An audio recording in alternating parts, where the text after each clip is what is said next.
Welcome to another episode of The Blueprint. I'm your host for today. I'm Aimen. I'm part of the marketing team here at Uptick. And today I'm joined by Aaron. Thanks for coming in, Aaron. No problem. So my name's Aaron, like you said. I'm the director of Eruptible Marketing. And just to put it blankly, we do marketing for fire and security companies, and I'll primarily focus on driving growth for fire and security companies. So we work with companies in and around London, mostly. We help with SEO, websites, that kind of thing. And I just want to kind of talk today to give people the value they need to know if marketing is right for them, what kind of marketing they should be doing, and like if it's something they should be investing in as a company. Because, nowadays in 2025, a lot of competition. And I think it's good to know where to start depending on what kind of company you are, really. But yeah. How did you start? How did you get going in this space? I believe you do actually have a degree in engineering, right? Yeah. So me and my brother both started this together. So we come from both an engineering background. I started from a mechanical electrical engineering background. So I did study at university. And as well as that, my brother is a software engineer by trade. So we both came into this, or specifically, we wanted to apply our technical knowledge and kind of that engineering mindset to a discipline or a place that could provide value to businesses. So we started quite general. We didn't necessarily start with fire and security companies. We actually started like very, very general. Right in the beginning, we were doing kind of door-to-door sales, going to various businesses on the high street in Bristol, asking them if they want help with marketing, their website kind of things. And obviously, this is the start for a lot of entrepreneurs, like quite informal marketing, not working a lot of the time. You get a lot of rejections, obviously. But this kind of showed us, and this is quite important that we were doing this, it showed us an area of industry that was quite a little bit old-fashioned in their marketing. And this was the fire and security industry. Mm-hmm. We were introduced to someone who wanted help or wanted to know about local SEO because they had a website.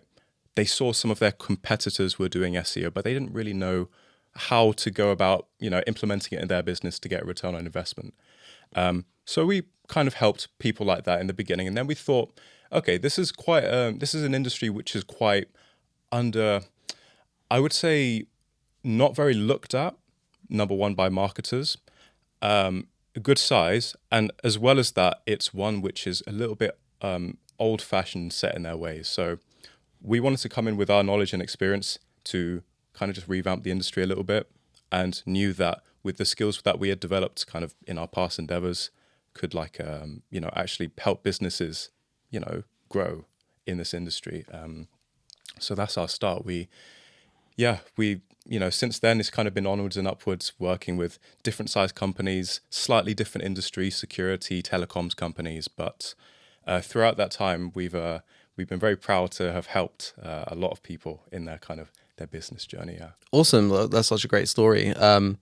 So I'm sure you have these conversations all the time when you're talking to new prospects, and I think it's a good starting point for our conversation. How do you make the case that a potential customer of yours, how would you make the case that a fire and security business, the types of customers that we look after, should invest, like certainly time, but possibly some money in dedicated marketing activity? Mm-hmm. There's actually probably, I'd say, three kinds of maybe stages, or even let's call it tiers of marketing that you might employ. So let's start from like the lowest one. If you're perhaps a one-man band, right? You're quite a small company, perhaps you're one or two people, and you're mostly focused on doing kind of residential work, going around to homes, installing CCTV, security alarms, or, just fire alarms as well. In that case, things like actual word-of-mouth marketing, social media are the best, because frankly, if you're quite a small company, you're likely not going to have the capital to invest in the kind of higher tier areas of marketing like SEO. And the reason I say this is because a lot of people actually get roped into marketing contracts which are perhaps not the best for them. They may be sold on a marketing contract that's like, a couple of grand a month, where they can't actually afford it for the long term, and it ends up blowing up in their face because it isn't getting results that they need. And for a smaller company, it's much better to have a stream of marketing that is one, low cost, so organic is kind of best for that, social media, but as well as that, literally just focusing on developing your network. So going out to trade shows. So like, for example, we have FSC 2025, going out to these kinds of trade shows and just meeting people, shaking hands with people and building your network organically is the best way to start if you're a small company, because smaller companies rely more on word of mouth, I find, and the more successful ones will have started from word of mouth. And then that kind of transitions to our second tier. So you've done word of mouth for a while, right? And you've got to a position where you're like really looking to scale the business. You want to hire new staff. You want to, expand your area of influence. And to do that, this is where I'd probably employ local SEO. So SEO in general is basically you telling Google what you do and Google essentially kind of delivering your business to various people, right? Now, there are different facets of SEO, and one which I primarily do is local SEO. What this means is basically within a local area, let's say London, and let's say you offer your services within London, local SEO is essentially positioning yourself so you rank on search results well in London. So, your local area, wherever that might be. Yeah, that would be like, for example, fire extinguisher maintenance in London, for example. Exactly. Yeah. So these kinds of keywords, and that's good that you bring it up. These kinds of keywords are the things we want to be putting on our customers' websites. We want to be writing content about them. We want to position ourselves as an authority within this particular industry or space by mentioning relevant terms. And local SEO, we could get into a lot of detail, but I think it's best to just give you an understanding as to like, okay, sure, it's an option you can use, but what maybe return on investment could you expect from local SEO? And to be perfectly realistic, the mindset you should have when going into these kinds of marketing strategies is to look at things in the medium to long term, right? Short-term marketing strategies would say like paid ads. You may have heard of like Google ads before. And some people have probably tried Google ads, probably not liked it very much, or they have got a good amount of results from it. But Google ads, paid ads is a very short-term strategy. You get results quickly. But things like SEO are more of a slow burn. They're more for if you want to develop your company and you want to get long-term kind of growth, you want to get consistent leads through your website, through Google, phone calls into your business. And because of that, local SEO has to be done for a little bit of a longer time period. It can range from anywhere. You can get results from anywhere to, let's say, 1 to even over 8 or 12 months, right? That's the kind of period where I would be looking for a return on investment. Yeah, and I like to use the analogy there in terms of paid Google ads versus investment in SEO. It's kind of the difference between renting a place and buying a place, right? Like the paying for Google ads is the rental option, whereas with buying a house, you're building equity, right? And then the returns come over time because your acquisition cost actually goes down, because if you are ranked number 1 for fire extinguisher maintenance in London organically, which means that you're the first result that Google shows for that outside of the ads, then you don't need to pay for the ad on that. Yeah. So that you invest in that up front, but then that's it, and then you get that. As long as you can maintain that position, you're good to go into the future. So yeah, that's no. So I think it's the other thing that I would say there is that what is helpful about running some small experiments with some paid Google ads is that's a good way of telling like what is actually going to be a good generate a good customer. So that's how we've refined our keywords for Uptick a little bit, is by taking that data from running some paid Google ads, and then we're like, okay, actually these are the search terms that are actually following through and people are making genuine inquiries, and then investing in getting those search terms ranking organically on the website. So that's quite a good hack for because otherwise that can take longer, because as you say, you have to be a bit patient with SEO. You're not going to see overnight results. So if you're looking for ways to speed it up, that's one good way to speed it up, because you get that data from the paid ads so much quicker. Yeah, and the data is like key in this, because like if you've got like very useful when you have tools which you can use to give you visibility on certain data. Like if you, and this is kind of useful for business owners to know, if you have a website and you're looking to do some local SEO, one of the first things you should do is get something called Google Search Console. Google Search Console is basically a free way that you can look at the analytics of how people interact with and find your website. So it shows you visibility on which are your best pages, what keywords are people using to find your pages, how much time are people spending on your pages, that kind of thing. And this is hugely important because it's going to inform what services you need to work on, what keywords you need to double down on, and as well as that, just like where you are in terms of like the SEO landscape. And then also one really important thing, which I think is good to mention, is particularly for local SEO, or if you want to rank well in the local area, the best strategy you want to be using is to search for your relevant service or keyword into Google, and you want to see who ranks at the top, right? Now, it's a really kind of simple strategy, right? That's literally just looking at your competitors. But that's powerful for a bunch of reasons, right? So if you search for fire alarm servicing in London and you find that you've got 3 companies that are ranking consistently number 1 for a bunch of other keywords, right? 3 companies, you can take a look at their website. You can look at effectively what strategies and tactics they're using to get their SEO in a really good place. You know, maybe they've got a video on their website. That is, and kind of a side note, videos on your website is a huge potential for increasing conversions. I've seen statistics that say that adding a video to your website can increase conversion rates by up to 80%. So basically, if you have a video on your website, you're potentially 80% more likely to get an inquiry from a random visitor, right? And that is a really like easy thing. You can film a 60-second video on your phone talking about your installations, plop that on your website, and stats have shown, data shows that this is very helpful in getting conversions, right? That's just a bit of insight I thought I should drop. But it starts with looking at what your competitors are doing, re-engineering that, and using it for yourself. That's the kind of bread and butter that even outside of SEO, you should probably be doing to, get a really good strategy. Cool. And so that's that second tier is essentially the focus on the local. It's about the Google business page. It's about the local search optimization. And then what's that final tier? Yeah. So I'm glad you mentioned that final tier. So you're at a position where you've got local SEO, right? And it's actually working for your business. You're getting a couple of inquiries. Or you could be in a position where you actually have a large marketing budget, but you don't know what to invest in. The third tier is probably things like paid ads, right?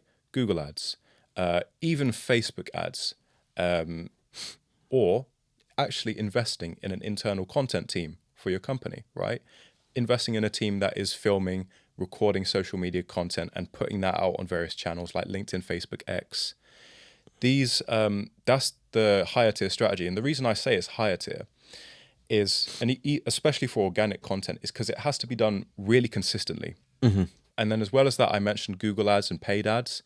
Those are typically reserved for the higher kind of the people who are able to invest more, because for lack of a better phrase, Google ads is essentially, it's kind of like burning money to see what keywords or what kind of, to see what keywords are going to perform well for your business, what you want to invest in to get a return on investment for your customers. Because in the beginning of Google ads, typically you'd want a strategy which kind of is a bit more broad. You want to find which keywords or Google AdWords are performing best and then double down on the winners or what ads are doing well.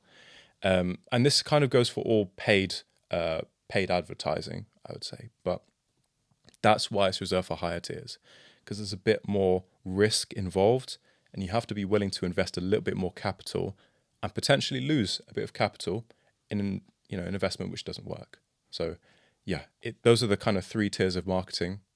Depends on your budget, really. Yeah. That first tier, I think that you can basically just do it with what you have, with very minimal investment. Each of the others, it requires that investment in time and potentially some money. And one thing I would just like observe, I haven't done it for this market, but in the past I've been a outsourced marketing advisor, and if you're not going to do it in house and you are going to bring someone, whether it's you or it's a freelancer, or even some help using something like Upwork or Fiverr or something like that, that paying someone else to do it does not abdicate you the responsibility to invest some time. Like, that person is only as good as the input that you give them and the time that you can give them to help them learn what they need to do for you, and to make sure that they have the resources and the knowledge that they need to do the best job for you. So my top tip, and one of my big takeaways for anyone listening, is when it comes to making marketing decisions and whether it's to invest or not, be honest with yourself. Be honest with yourself about what realistically, given the state of my business right now, is the amount of time that I can dedicate to this per week, and then make your marketing investment and your marketing activity completely proportional to that time investment that you or a colleague can make. But in general, if someone's looking to make the leap, what would they expect to gain? What if you are, say, you're leading sales for a fire and security company, and you're going to your MD and with a proposal for employing an agency, investing in SEO. In your experience with the customers that you've worked with, what are they gaining from investing that time, energy, and money into dedicated marketing support? Okay. And this is a really good question, because it kind of touches upon why you should invest in marketing at all, why you should have a marketing budget, right? So for return on investment, and I'm going to talk about local SEO because that's what I'm most knowledgeable about, it's important to first understand the projection of like when things should start ramping up, right? So like we touched upon earlier, you get the return on investment from local SEO typically around 2 to 3 months after you initially start. 2 months, less, you could get very lucky, but you should expect that within the first, second, even third month, that the performance will be kind of stagnant. So, right, there is some variability in like the search algorithm. So obviously, I can't say for certain what exactly will happen, but based on patterns I've seen of my customers, around the 3-month mark is when you're going to start seeing a return on investment. This will look like more phone call inquiries to your business, more inquiries through your website. Generally, like if you're, like a commercial customer, you're going to have people literally just like, maybe messaging on LinkedIn, for example. It depends where you do your marketing mostly, but more inquiries through phone calls, emails, through your website. That's what it typically looks like. In terms of a specific number, anywhere from like a 40% plus return on investment from local SEO past around the 3 to 6 month mark. That's quite a broad estimate, I appreciate, but you have to understand that there is variability in that. You could get less, you could get more. It's likely that you will get more if you work with a good freelancer or contractor or agency. And it does kind of depend on who you start to work with, right?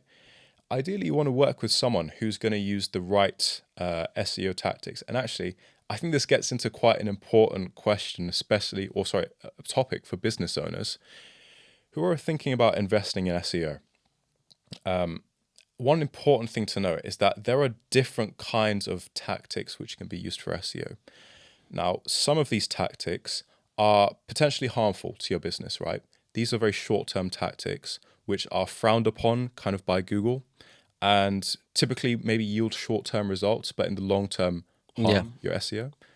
Just an example, so you can kind of, get an idea. A lot of business owners get like emails or phone calls saying, hey, we sell links, we sell backlinks. What's a backlink, right? I think it's good to know. A backlink is basically another website which is linking to your website or your company's website and is passing authority to your website. Now, this influences the search rankings for like how high your business is ranking to quite a good degree, to quite a solid degree, which is why people tend to sell or want to buy these links, right? Now, it is by Google classified as a strategy which they don't like, right? And they actively search for companies who do this. That doesn't mean it shouldn't be done, because you can do this in a right way. There is a right way and a wrong way to do it.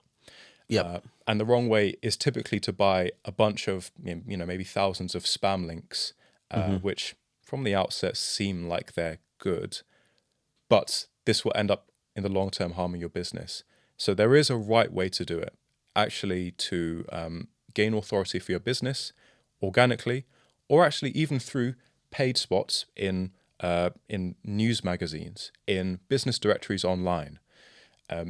Like these kinds of places where your business will be listed, these are actual organic ways you can list your business and grow your local SEO. Yep. And also, there's lots of places where you can get that backlink for free. For example, review sites, on using as many having those links on social media channels, asking your customers if they can link to you somewhere as well. So you don't have to pay for all of them either. Exactly. And then, as to why you should invest in marketing, I think that's important to go back to that point. From what I've talked about with a lot of my clients, there will typically be kind of seasons of feast and famine, kind of peaks and troughs in their client acquisition. They'll have some periods where they've got a good amount of work and they're backed up for weeks. There'll be some periods where, they're short on work. Maybe they've got a little backlog of work left, but after that, they're going to be scrambling around to try find new work, which is not a good position to be in. Now, the reason why you would invest in marketing, I find typically for fire and security companies, is to avoid this feast and famine, to ensure that you're getting consistent leads, consistent revenue for your business, so you can actually grow. Well, it's like a good online presence is like an extra salesperson that never sleeps, right? If you've got a website that can capture interest from people at the time that they're thinking about it, and you're very discoverable, it doesn't matter whether it's 12 at night, it's 6 o'clock in the morning. It's there in the backgrounds, like funneling extra leads to you. We get inquiries at all times of the day through the Uptick website. Our guys work hard, but we wouldn't expect them to be able to go and outreach to someone at sort of 11 p.m. I'm sure Carl's probably done it at some point, but that's by the by. So yeah, that's very true. It's like that. I think it's good to think of it in those terms, but I can't believe we've gone this far into the show without talking about the thing that everyone's talking about it. So we are gonna talk about it, but obviously, AI has entered the chat in a big way. It started last year, but I think that it's really gaining its momentum in 2025, and obviously, ChatGPT is probably in the lead in terms of people's awareness of what AI-based chat functions and those types of AI-based platforms are doing. But it's going to change search, and there's a lot of debate in our industry about whether investing in Google-based SEO, search engine optimization, is even worth it anymore, because we're looking to a future where even Google is serving you results that are AI based results, and more people, and I've certainly seen this with younger people, they're just kind of not going through Google anymore at all. They're just asking ChatGPT the question instead. So is it even worth investing in Google-based SEO in 2025? So that's question one. And then question two is, in a broader sense, what does it mean to be discoverable online as a fire and security business in 2025? If you're a business that's looking to market and you want to know how to position yourself, you have to understand that these large language models will typically only serve results for maybe 3 to 5 companies, right? If you're not kind of at the top of your game in terms of perhaps SEO in general, but just your website, the amount of information you provide, how good and authoritative your content is, if you're not doing these things right, then there's a very, very slim chance that you will not make these kind of recommendations from AIs. So if you're asking an AI, hey, fire and security companies in London, go give me 3 companies, right? It's going to give you probably 3 companies, 3 of the top companies who are writing good content on their website, who have positioned themselves right on various social media platforms. The kind of moral of the story here with AI and search and whether you should invest in Google SEO, answer is yes, you should still invest in Google SEO. That will prepare you for that kind of AI search, when that comes around. But you just have to know that when the AI search does come around, the top players, the people who are already winning, are going to keep winning. Okay, so if you're ranking somewhere like number 15 or lower than that, chances are you're not going to get much in terms of visibility because AI is really not going to prioritize your business as opposed to one that's got social media down pat, posted on a lot of different platforms, really good website. It's a competitive world and it's getting more competitive. It's just the case that you want to know your priorities. Local SEO is definitely going to be helping you now and when AI kind of comes more into frame in terms of search and people looking for businesses, that kind of thing.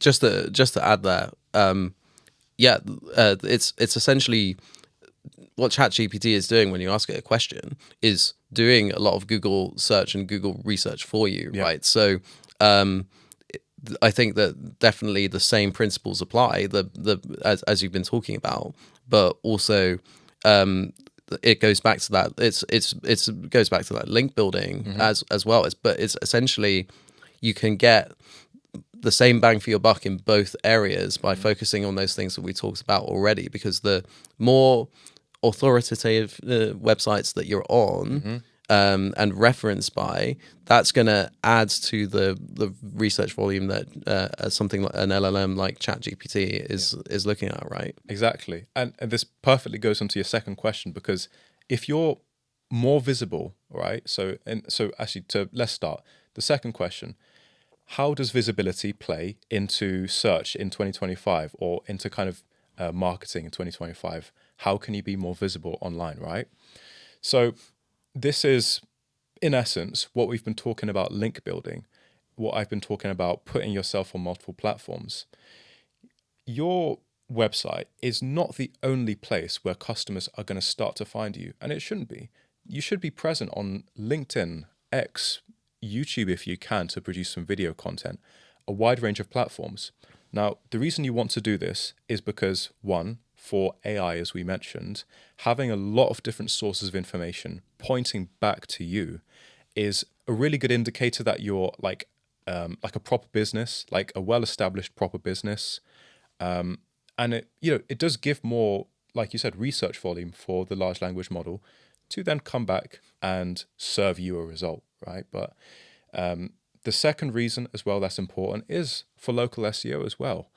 Each of your social media platforms, each of those profiles which you're building, now, not all of them will act as backlinks, but Google does see them and it does help your visibility. It does kind of see you as a proper, well-established business if you have these platforms all built out. So if you've got your Google business page built out, that's a really important one to have. You can do it completely for free. You can set it up in 10 minutes and it will massively help in terms of getting you from 0 to 1 in terms of your SEO, right? But also your social media profiles, your LinkedIn, your X, YouTube. So visibility is going to start from what platforms you're on. There's a lot to it, to be honest with you, and it's not a kind of an easy solution because it does involve you doing a lot of consistent marketing for pretty much as long as your business is running. But this is what's required now to stay competitive. I keep saying this, but it's a competitive world out there. The companies who are winning now, who actually have started to get that snowball effect where they've invested a little bit and they're getting a bit of return on investment and they say, okay, let's invest a bit more. And they keep doing that. Those are the companies who you see ranking on the top search results and they found their success, right? So what we, as let's say, for example, you're a company who's just about to start your marketing, you look at the top players. You look at these guys. What content are they posting? Like Scope Fire and Security, for example, social media content, posting to all manner of platforms, right? We have to look at these top players. so we can understand, hey, what's the best strategies nowadays? What's working for people? And then try and implement that ourselves. And when it comes to AI, that is not necessarily just a cheat code for producing content that isn't valuable to your audience, but what it is a way of speeding up your ability to compete with the best in the market in terms of your marketing output. Research time is greatly reduced. You can teach it to help you write. I've never advocated, and I will never advocate simply opening up ChatGPT, saying I want to write a LinkedIn post, give me about fire extinguisher servicing. Give me a LinkedIn post, because it won't reflect you, your personality. We're going to get onto a question about this when it comes to LinkedIn. It won't reflect like your business ethos. But you can invest time in training it to give you good ideas, to get you started, and when it comes to, say, even let's go under the hood of what we do with this podcast, right? This is somewhere in the region of a 30 to 40 minute episode that sits alone, distributed on podcast channels, distributed on YouTube. Anna, who's sitting over there, is going to use an AI based video platform to turn it into multiple small clips for us to post on LinkedIn. And that was all possible 5 years ago, but it took an immense amount more time and effort and money to do that than it does today. And so I think this is something that a lot of businesses in our space can teach themselves, can learn, and you can even get ChatGPT to help you learn as well, which is the exciting part about all of this. It's a huge democratization, and it doesn't mean there isn't a place for experts for using people like yourself, and we've got some great friends in the marketing space dedicated to this industry, but that's obviously an investment that some companies can't make, but you can make inroads into marketing in a way that is really genuinely different in 2025, I think, than it has been in previous years. Let's talk practically and take some of the concepts that we've talked about, because we've already, I think, for someone that's starting this journey, we've talked about quite a few different things, and it can start to feel overwhelming. If you were sitting down with me, I've passed your first tier, and I've set my financial goals for the next year. I just know that my word of mouth strategy and just asking customers for referrals and is not going to get me where I need to go. What's my 30-day, 60-day, 90-day roadmap if I can give you, say, half a day of my time a week to invest in improving the marketing of my business? That's actually a good amount, right? Half a day, you can do a lot in half a day. So let's start with content. So if I actually have the time to work with someone to produce some content, some video content, a podcast like this will net us content like for the foreseeable future, for a month's worth of content. You could make 30 pieces of content from a 1 to 2 hour conversation. And it's very easy to do, because like we're having now, just a nice natural conversation, which you clip up and you post to various channels. That's one thing, right? A simple bit of content from like a podcast. Number 2, we'd start with a bit of local SEO. And I'm assuming you will have a website before you do this. If you don't have a website, would probably be a good time to get one nowadays if you're the kind of business that is working with like commercial companies. If you're working with residential clients, you probably do want a website. And from this, you want to start with SEO. Now, I'd say there are 3 things we want to do to begin with. First one, right? You've got your website. You want to make a Google business page. You want to establish your business on Google so you can start appearing in local search results. Fill out your information, what areas you serve, what your kind of main keywords are, that kind of thing, right? Actually, even before that, and I should have mentioned this at the start, but we want to start actually by identifying who our target customer is, our primary customer, and the primary service we want more of. I know a lot of companies in this industry focus a lot on fire alarms, for example. Fire alarm installation, fire alarm servicing gives a lot of repeat business, right? That is a really good start because, number one, any new customer you get from your website or anything is probably going to be a repeat customer. They're going to need servicing. They may want other services. Good place to start, right? Find your services. Find your target customer as well. Do you want commercial customers? Do you want small to medium business owners? Do you want property development companies? These kinds of things. You should establish this at the beginning. You then go on to selecting your keywords. All right, what are people searching for when they want fire alarms for their residential property?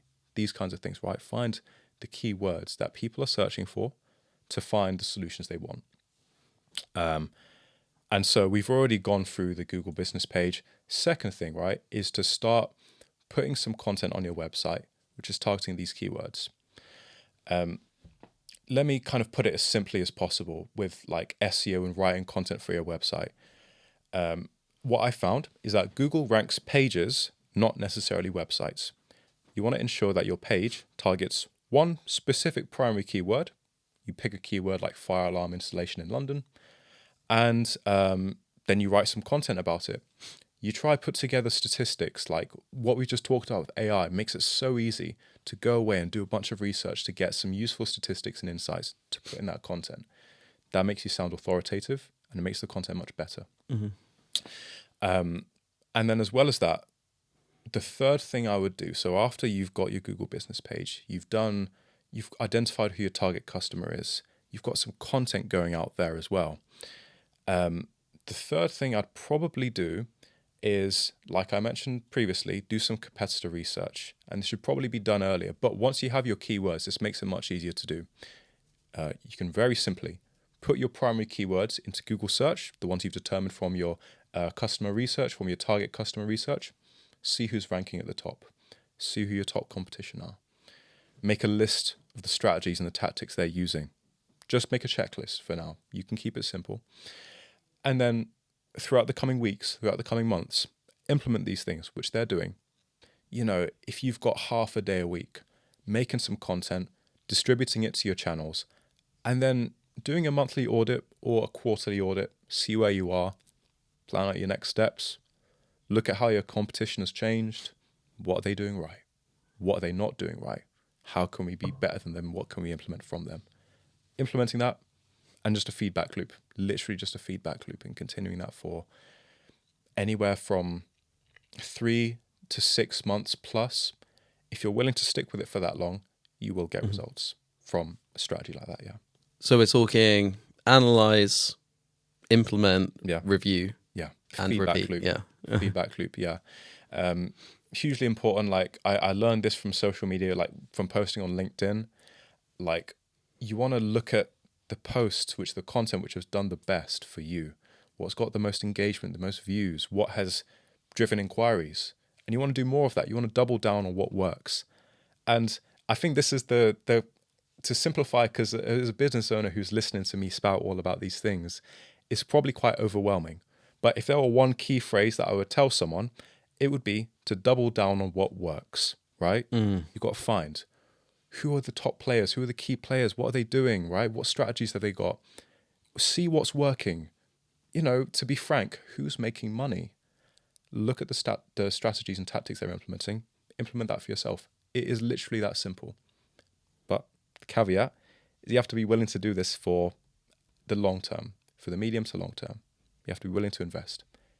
If you can do that, you're good. 100%. What are 3 of your top tips for an engaging LinkedIn post? Number 1 is you want to look at what has worked in the past. So you want to look at either if you've posted a bunch of content in the past, or you see other accounts which are performing very well in a similar niche to you. The number 1 tip I would give is to first look at what content is working for people. Look at what's getting engagement. Maybe video posts are doing really well recently. Maybe text posts are doing well, talking about a certain topic. So the first thing you should do when you're starting, when you want to make a good LinkedIn post, do your research and find what the best posts are. And make a note of them if you want. I think this leads on to the second point then. If you're planning on doing copywriting, so if you want to actually write out a text post, right? Best tips, keep it readable. So oftentimes LinkedIn posts, the LinkedIn posts which are like paragraphs, which are just sentence after sentence after sentence without no breaks, long, complex words, they do not do well at all, right? Unless you're Stephen Bartlett and you can afford to give value and, people know you're authoritative, you don't have the luxury to just dump knowledge on people. You have to give it to them in a digestible format. You start with a hook, and we'll get onto that. You start with a short kind of phrase. Why should they look at this post? It's almost like a trailer for a movie, right? Someone's not going to watch a 2 to 3 hour movie without a preconceived notion of what that is going to give them. A trailer, for example, that's the hook of the kind of, Great analogy, yeah. Yeah. So you give them a reason to want to read your post, and then you go ahead and you go through the different points in the post. You can tell it as like a story. If that is what works for you, if you write in that way, like you can write stories quite well. Maybe you've got stories that you've got in your kind of memory bank, and you can pull upon them in your content. That's great as well. That helps the post. It does also depend what like goal you want for the post, but I'm assuming you just want to promote your business. That's my point of view. You want to promote your business, or you want to promote a product or service with that kind of with a LinkedIn post. So the third tip I'd then give, so second tip was make it readable, make it digestible. The third tip is, we'll talk about hooks. I think the hook is like a really important bit. And this make or breaks a LinkedIn post, I would say. And getting a good hook starts with understanding who you're talking to. I find, from what I found in successful LinkedIn posts, is that if you can directly mention your target audience, so let's say you're talking to fire safety business owners, you can literally use the words, hey, fire and security business owners, do you struggle with X, Y, Z? Now that's a decent hook. It could be made better. There are some ways you can make it better, but it's a good starting point because you're really targeting a certain subset of people. Yep. If you don't write the hook targeting a certain person, then that tends to make the post a bit more general. And from what I've learned, if you speak to everyone, you speak to no one. So really try and focus in on a specific subset of people that you want to target. And plus, you only have like 3 seconds to get their attention. People are scrolling the feed. You got to stop the scroll. Yeah. Right. You need to make people stop and then be intrigued to see what's to follow. So the hook, yeah, absolutely. You need to grab their attention like pretty much straight away. And so let's say you've thought about who your target customer is, right? Okay, how do you go about writing the hook? Now, in a similar way to kind of what I talked about in the first point, looking at other posts which are successful, look at their hooks, right? You can kind of you can distill certain tactics which you can use. One bit of important copywriting to know is that numbers in your hook tends to make the hook better and more engaging. If you see a hook that's like fire and security business owners, marketing can help your business. Okay, to be honest, that's a pretty lukewarm hook, right? You can make it much better if you provide like an actual piece of insight. Fire and security business owners, 60% of your revenue could be, I don't know, or you could increase your revenue by 60% if you did these 3 things. Boom, you list out the pieces of, the bullet points of what you want to actually provide value with in your post. So yeah, just giving good value and making the hook actually engaging. So yeah, look at other people's hooks. Look at the top creators.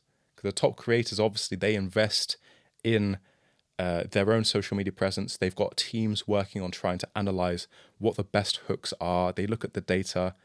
just look at those guys, right? If you don't have the time to do a bunch of analysis and data acquisition, look at the top guys. Yeah. Awesome. Love everything you said. I'm just going to rapid fire do 3 quick ones. Be authentic, be consistent, and sorry to the editors, but just fucking do it. Yeah. Honestly, like so many people like overthink it. Just you will get better with time. If you start today, you'll, like I said about compounding, you will be an amazing LinkedIn poster a year from now. You just got to trust the process and be consistent and not be afraid to put yourself out there. Aaron, thanks so much for coming on the show. It's been great to have you on The Blueprint. Before we wrap up, just tell people where they can find you if they want to connect and learn more about what you do. Yeah. So I'd say, just to start off, search for me on LinkedIn, Aaron O. I'm going to be posting content a lot more. I've been taking a bit of a hiatus, unfortunately, but the content will be coming.